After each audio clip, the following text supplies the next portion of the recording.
Hey there! Today we'll be talking about this pen by the brand Reynolds. What's funny is that a while ago I reviewed pens by Papermate called My Pen, and they had a nib which was branded Reynolds.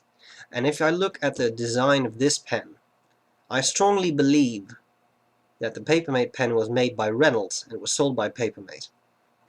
It has a lot of features in common. I'll cover the parts of the pen, tell you what I like about it, what I don't like about it, and I'll do a writing sample.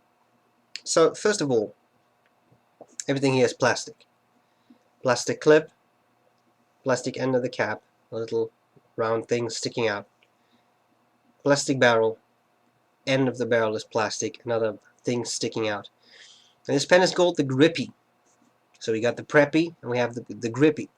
There was this picture on there.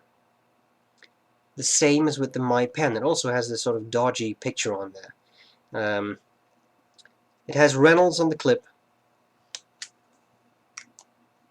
It has the section that is covered with a sort of rubbery material, same as the My Pen.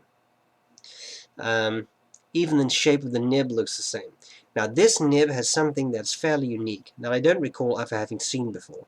It looks like a normal enough nib, but when you look at it, look at the tips of the tines, usually they're rounded off, right? Well, with this pen, the only way I can describe it is it looks as if someone took a pair of pliers and just squeezed them together. Instead of just being round, they're sort of elongated like this. Like they're squished somehow. Very interesting. I've never seen that. I wouldn't be surprised if the nib and feed can be removed. That's the same on the My Pen. I haven't tried it yet. I'm not going to right now. I think that's possible. The interesting thing about this pen is the way it is filled. It's neither a full, a normal eyedropper, nor a converter, nor a cartridge. It has an ink reservoir, and that ink reservoir, I've just unscrewed the barrel. It looks like this. You see that? What happens is you just screw this off. Have to be careful because it's full of ink. And you end up with this thing. This is just a plastic reservoir. There is no piston, there is nothing, but it has a wide opening. This is brilliant. This is absolutely brilliant. You just take an eyedropper to this, you fill it up, you screw it back in place.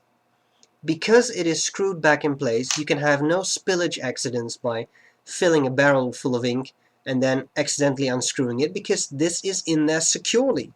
If you accidentally unscrew the barrel, nothing happens because the ink is in there.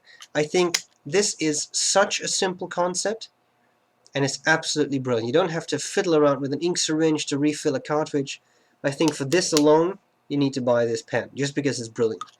Okay, the barrel looks like it's in fact completely waterproof, so I guess you might as well throw this out, fill this with ink, but I haven't tried that. I'm not sure whether that would work. Okay, so there we have it, the Grippy.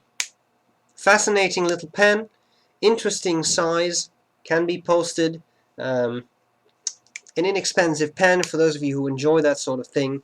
Will this give you the same writing experience as a Mont Blanc 149? Well, what do you think?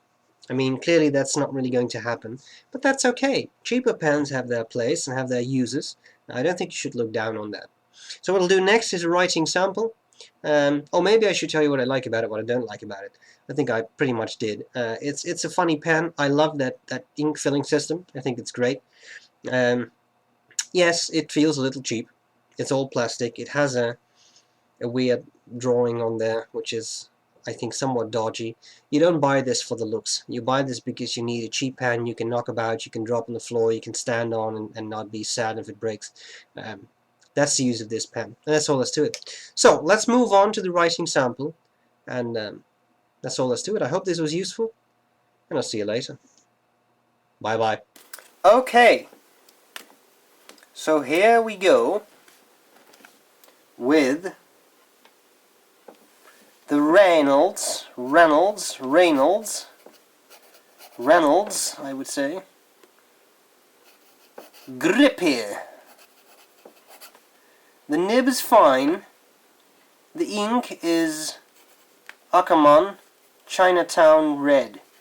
Sorry for the abbreviations, but it's such a long name I don't want to write it down all the same. Although, if I would have started to write when I started to talk, I would have been done now. Nevertheless, let's do some writing.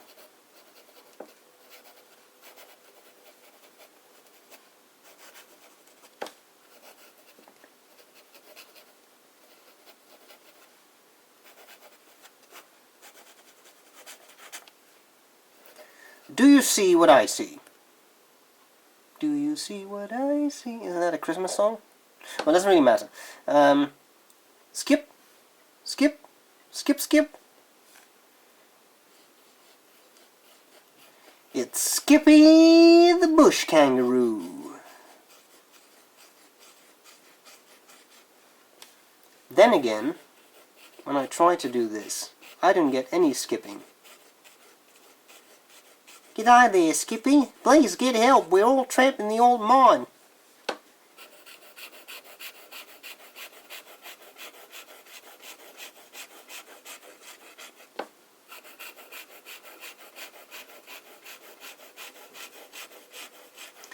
Okay, so I'm doing quite a lot of scratchy stuff here, but I don't see any skipping right now. So what we may have to conclude from this... Yeah, look, the ink is trapped on top of the eyedropper thingy. I want to be honest to this pen. I'm not sure whether this skipping was caused by, you know, a nib defect or anything. I think it was just a red ink, in my experience, can be a little more prone to skipping, and it been, you know, I hadn't used it for a whole night, so I wouldn't be surprised if it's just a normal thing. Right now it looks to be quite wet and it doesn't skip at all, and you know, so I don't think it's a bad thing. Let's have a look at some fast writing. Let's see what happens there. That should give us an idea of the quality of the feed.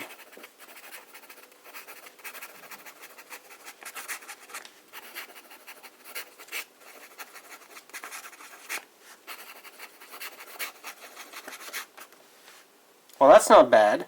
I don't see a lot of skipping there at all. What about the wetness of the pen?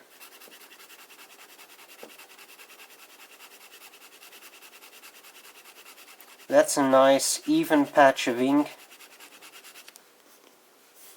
Reasonably wet, not extremely wet, but reasonably wet. It's a very fine nib. What about line variation? Well, that is some, I would say.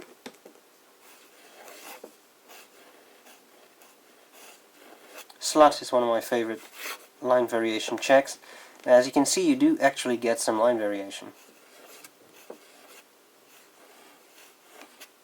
That's not bad at all.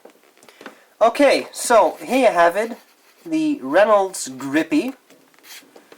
I hope this was useful, and I'll see you later. Bye bye.